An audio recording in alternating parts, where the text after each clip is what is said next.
సిద్దిపేట జిల్లా చేర్యాల మండల కేంద్రంలో యూరియా కోసం బారులు తీరిన రైతులు పోలీసులు బందోబస్తు మధ్య యూరియా సరఫరా చేసిన వ్యవసాయ శాఖ అధికారులు కాంగ్రెస్ ప్రభుత్వం అధికారంలోకి వచ్చిన తర్వాత రైతులు ఇబ్బందులు ఎదుర్కొంటున్నారని పలువురు రైతులు ఆవేదన వ్యక్తం చేస్తున్నారు.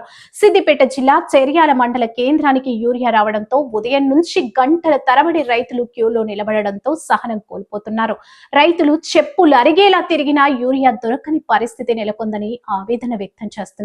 గత ప్రభుత్వ హయాంలో ఎరువుల కొరత లేకుండా రైతులు ఎలాంటి ఇబ్బందులు లేకుండా వ్యవసాయాన్ని పండగలా చేశారని, కానీ కాంగ్రెస్ ప్రభుత్వం అధికారంలోకి వచ్చిన తర్వాత రైతులు ఎరువులు లభించక నానా ఇబ్బందులు ఎదుర్కొంటున్నారని తెలిపారు. ఇప్పటికైనా కేంద్ర రాష్ట్ర ప్రభుత్వాలు స్పందించి రైతులకు సరిపడే యూరియా సరఫరా చేయాలని రైతులు డిమాండ్ చేశారు.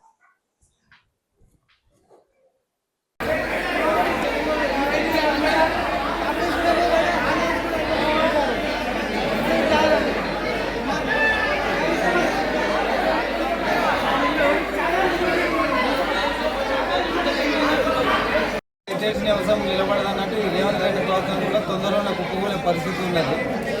ఈ 10 సంవత్సరాల కాలంలో ఎన్నడూ కూడా రైతు రోడ్డెక్కిన పరిస్థితి లేదు.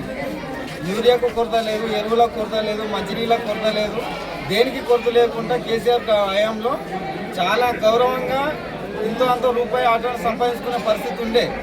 ఇప్పుడు ఏమున్నది, ఆధార్ కార్డులు పట్టుకొని పోలీసు వాళ్ళని కావలు పెట్టి యూరియా ఇప్పించే పరిస్థితి ఉన్నది. ఈ రేవంత్ రెడ్డి ప్రభుత్వం కనీసం ఎరువులు సరఫరా చేసే శాతగాని ప్రభుత్వం పోయింది. కాబట్టి నేను కాంగ్రెస్ గవర్నమెంట్ ఈ రైతులకు యూరియా కానీ, ఎరువులు కానీ, మంచినీళ్ళు కానీ తొందరగా జనమా ఏది నష్టం లేకుండా 3 వస్తువులు మాకు ఇవ్వమని చెప్తే మేము వ్యవసాయం చేయం. రైతులు దయచేసి చెప్తున్నా, ప్రభుత్వం అదొకటి మాకు నిర్ణయం చెప్పాలి. 3 కరెంట్ ఒకటి, నీళ్ళు ఒకటి, ఈ 10 అయినప్పుడు మాకు వద్దు.